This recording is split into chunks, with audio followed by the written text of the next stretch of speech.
कोई एक बात, कई बार तो यहाँ तक हो जाता है, कोई बात कान में पड़ती है, हम उसकी पुष्टि भी नहीं करते कि ठीक भी है या नहीं है, बस एकदम गहरा, अच्छा उसने मेरे लिए ऐसा कहा है। अरे भाई पहली बात तो कह भी दिया, कौन सा क्या हो क्या गया, कह भी दिया तो धैर्य रखो, विचार करो। लेकिन कई बार होता है ऐसा कि उसने मेरे लिए ऐसा कहा, सोचने लग जाएं, पीसने लग जाएंगे दिमाग में, और फिर से गहरा उतार। एक बात कोई एक ऐसी स्थिति बन जाती है, कभी कान में कहीं से शब्द पड़ता है और वो हमारी टेंशन, तनाव और कई बार आवेश बन जाता है। गांधारी के कान में एक ही शब्द पड़ा था कि कुंती के पुत्र हुआ है, प्रसन्नता हो जाती, अच्छा रहता, शायद भविष्य सारा ठीक होता, लेकिन नहीं हुई। एकदम आवेश में आ गई गांधारी, क्रोध की स्थिति बना ली गांधारी ने।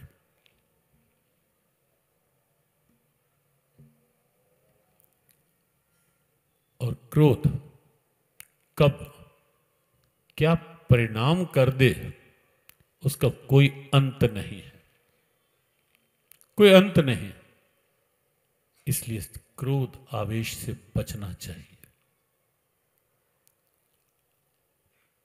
ये सभी के लिए संकेत है। आज भगवान ने बार बार ये वीत राग भय क्रोधा ये शब्द कई बार प्रयोग किया है भगवान ने।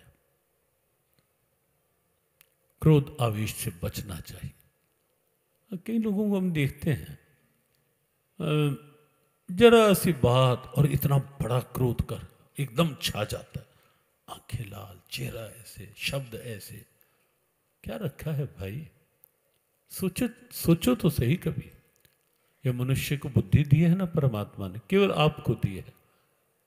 ये छोटी सी बात नहीं है। ये बुद्धि का उपहार भगवान ने केवल और केवल आपको दिया है, किसी प्राणी के पास नहीं है। ये सोचने की क्षमता, विचार की, विवेक की किसी के पास नहीं है। और इसीलिए व्यासपीठ से वो संकेत, केवल हमें कोई कथा का सिलेबस पूरा नहीं करना, आज कुछ सूत्र लेने हैं कि हमें जीवन को कैसे जीना है, जीवन को कैसा बनाना है।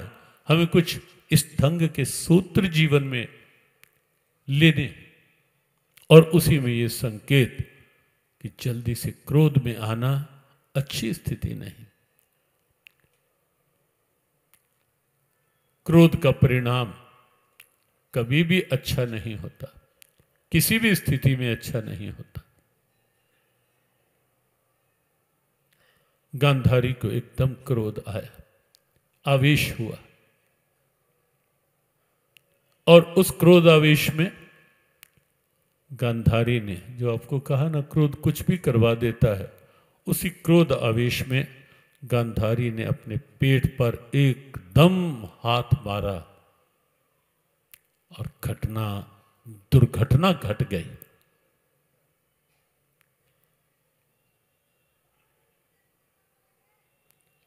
पश्चात पछताई।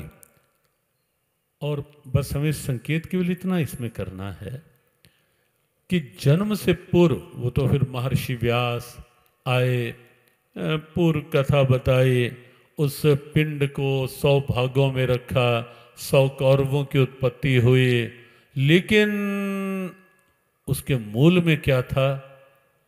गांधारी का उस समय का आवेश, सारी वृत्तियां वो सारी की सारी कौरवों में भर गई। और पांडव, कुंती धर्मराज का ध्यान करती है, युधिष्ठिर का जन्म होता है। दैवी संपदा, पांडव भगवद गीता की दैवी संपदा, कौरव भगवद गीता की आसुरी संपदा।